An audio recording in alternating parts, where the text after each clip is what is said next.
And this is, so great congratulations to you, Laura May. And this is actually the title of her submission. And I don't know, Professor, would you have any words specifically to this presentation? Yes, the title is exciting. When something very fishy is going on, an unexpected case of BVD, that is a very enigmatic title. And we were, of course, first attracted by the title, but when we were reading the story, we were convinced that this one must be one of the top places. And then we decided the place number 5. And it is an interesting story involving very thorough laboratory diagnostic tests and clinical differential diagnosis. And this application was researched very well. And I think this is common to all the other cases we are going to review in a minute, that a good diagnostic work is a prerequisite to get a correct diagnosis, especially with BVD, because as you know, the clinical picture of BVD can be not anything, but can be many things. And so diagnosis, differential diagnosis is essential. And Laura May did a good job on that. Thank you. Excellent, thank you. And at this point, I'd like to invite Laura May onto the imaginary floor. Can you hear us? Can we hear you, Laura May? Yeah, I hear you. Do you hear me? Yeah, yes. Breaking up a little bit, but maybe that will get better. Just a little bit of a housekeeping. I'm really sorry, but you have 10 minutes. Yes. And I am running the presentation, so you have to tell me at what time to move to another slide. Okay. You hear me? Yeah? Yes. Yeah. I named my case when something very fishy going on, an expected case of BVD, because in French there is an expression which literally a whale under gravel, which means that there is a big problem hidden behind a very small thing. To start, I introduce myself. My name is Laura May Canonne. I'm rural vet since 2015. I was in vet school of Nantes in France, and after 1 year of assistantship in livestock medicine service in Nantes, I started to work in Mayenne at Ernée as a rural vet, and mainly in a dairy region. Now, since April, I'm rural vet in Normandy. So to introduce myself, next slide, please. Thank you. To introduce my case, it's a dairy farm of about 50 dairy cows, a mix of Prim Holstein and a few Normandy cows, managed by one farmer. There is a little milk quota of 336,000 litres. There are still lots of farm with little quota in Mayenne, in fact. The farm is rather well kept, and there is no apparent problem. It's a barn with straw bedding. Next slide, please. Thank you. The only thing to note is 3 abortions in previous months.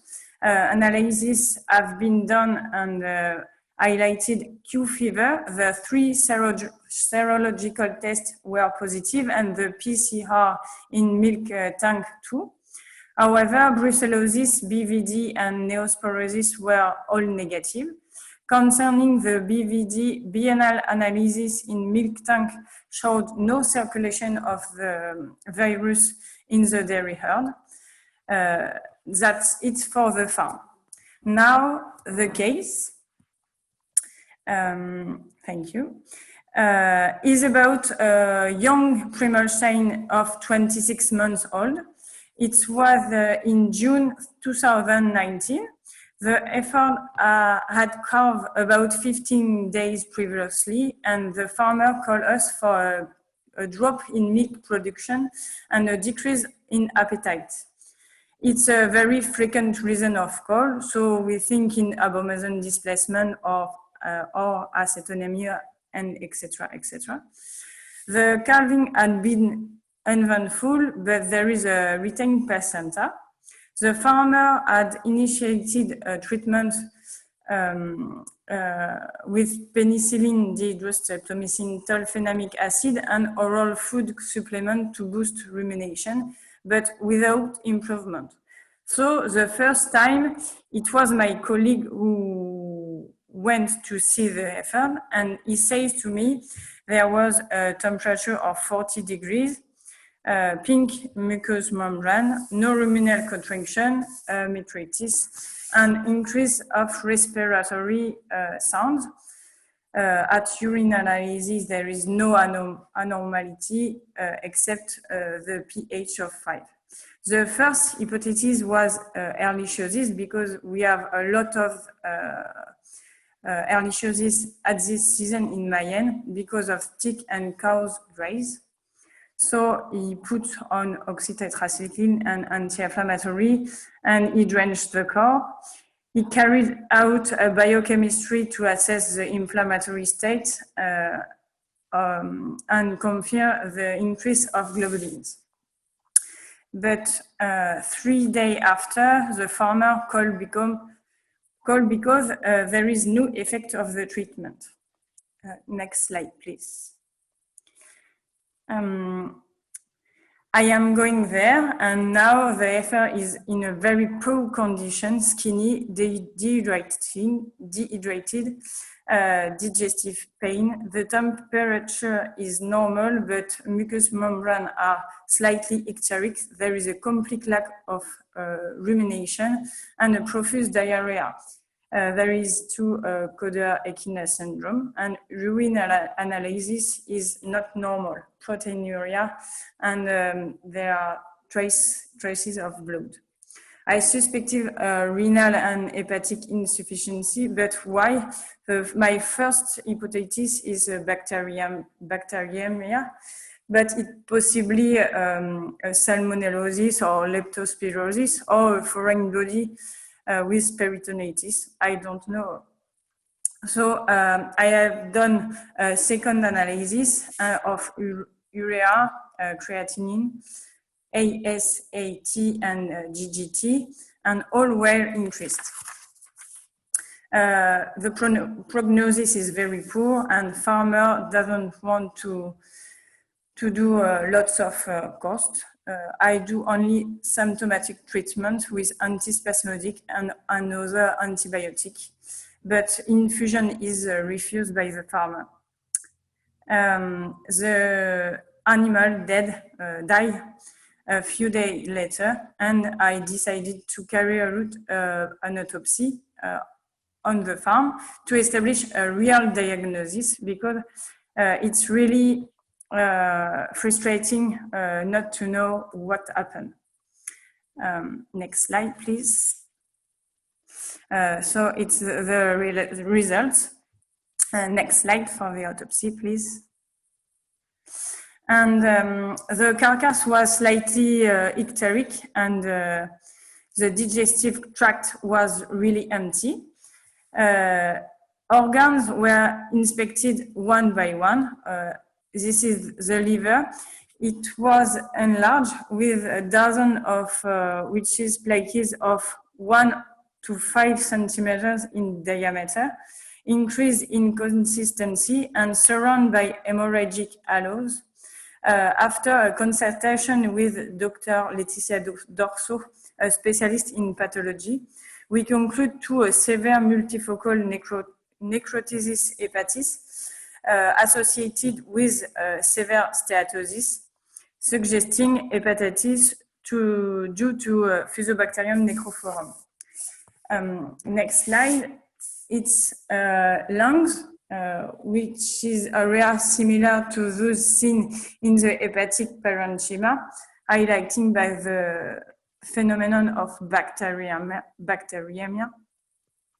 On the next slide, you can see esophagus, where there were dozens of linear chronic scratches ulcers of 2 to 5 millimeters long. And in abomasum, there were ulcers too, acute hemorrhagic and congestive pyloric ulcers. And to finish, in the next slide, you can see rumen. There were dozens of round plaques of 3 to 5 centimeters in diameter, gray brown with a necrotic center well delimited by surround hemorrhagic in halo. It's a mycotic ruminitis. So the lesions are surprising but confirm our first hypothesis of bacteremia. However, we still find it difficult to explain the esophageal ulcers.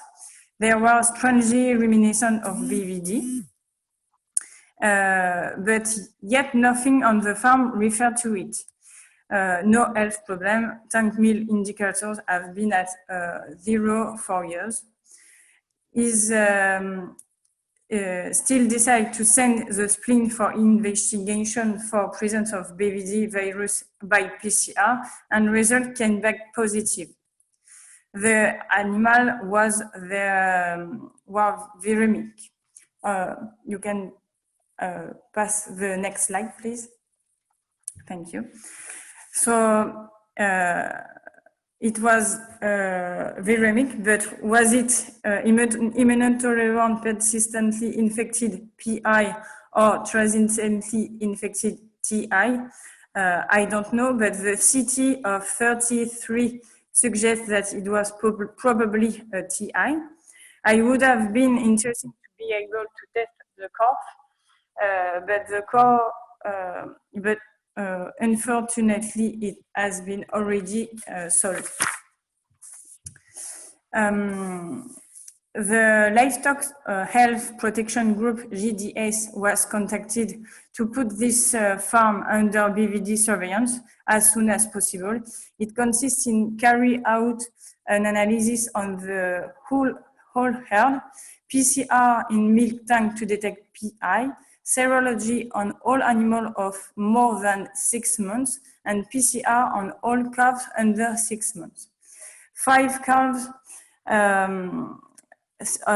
under 6 months were found viremic, but no animal over 6 months had antibodies. It would have been interesting to do serology in milk herd just to see, but more expensive. Next slide, please. We suspected the beginning of circulation of the virus, so we decided to isolate these 5 calves and retested 5 weeks after to make the difference between PI or TI.